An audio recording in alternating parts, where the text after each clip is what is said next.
Hello, you join me in a park because today, for this video, I needed to get away from my American wife, who I might offend with this very video, because this is a video looking at all these sort of American stereotypes that I've encountered, and maybe dispelling one or two of them, maybe confirming some. This came about because in my recent Ask a Brit video, it just happened that a lot of the questions were around American stereotypes, and it looks like you guys do have an interest in what we from Britain actually think about you and our perceptions of you. Here's my breakdown of 5 American stereotypes and whether or not they're true.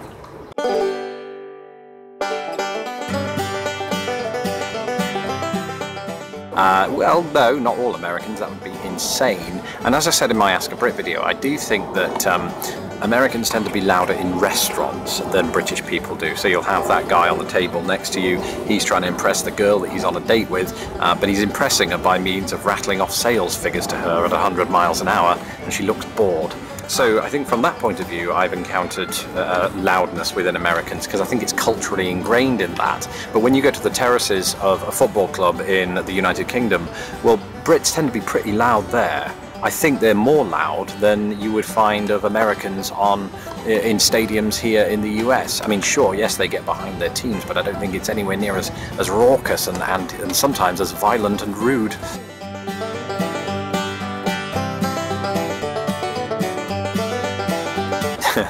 A lot of them do. They certainly have better teeth than I do on the whole, and that's because they all wear braces when they're young. I actually escaped that and never did it, partially because I knew I'd get beaten up on the school playgrounds in the UK. And maybe, I don't know, maybe there's a tendency for people to bleach their teeth or just use toothpaste.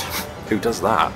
They floss a lot as well. I didn't even know what flossing was until I was about 26.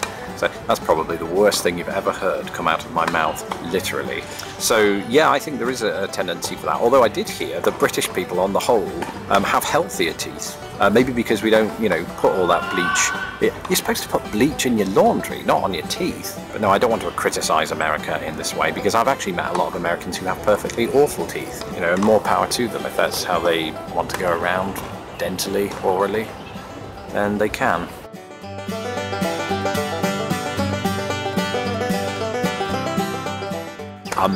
No, in a word. I've encountered so many Americans who are not only interested in my background as a British person, but just in the world generally, and have knowledge that surpasses mine and a lot of the people that I know.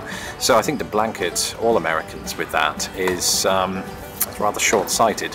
Of course, just as there are anywhere in the world, there are people in America who are quite fundamentally challenged when it comes to geographic knowledge, historical knowledge, and all kind of knowledge. This is something we have to tackle as a people. I mean, I remember being in Britain and there was an individual I worked with who didn't know who Hitler was. So that's problematic. It is a wild generalization. I can see where it comes from. I think, as I said in my Ask a Brit video, that there is a tendency in the US for American media to focus on American interests. I know that in England we would certainly cover topics that were world related. I remember so much news around Zimbabwe, Sri Lanka, and countries that you ordinarily wouldn't see in the news here. So to some extent, if there is a mass disparity of any kind here, it's probably down to the news media who don't give you a bigger picture.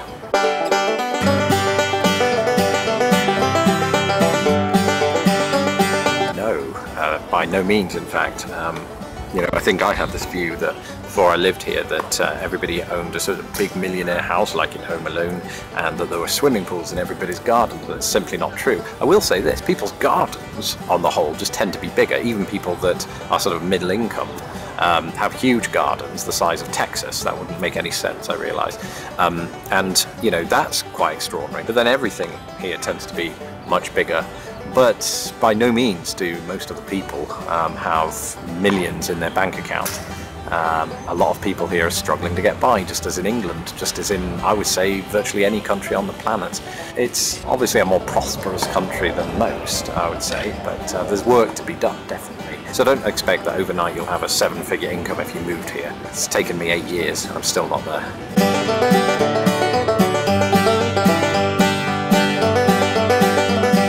I've met and encountered many Americans who are in fact quite humble, sometimes self-deprecating, sometimes just very self-conscious. I mean, it isn't quite how you see in the movies. Not everybody is president of the board of directors, if that makes any sense. You know, we all have insecurities and we all carry them with us. Sometimes it's difficult, sometimes it's messy, sometimes my videos sound like some kind of intervention program. I don't think most Americans are super confident any more than Brits are. I think they are more direct. There's a difference, I think. I think that just comes down to the way they utilize their language.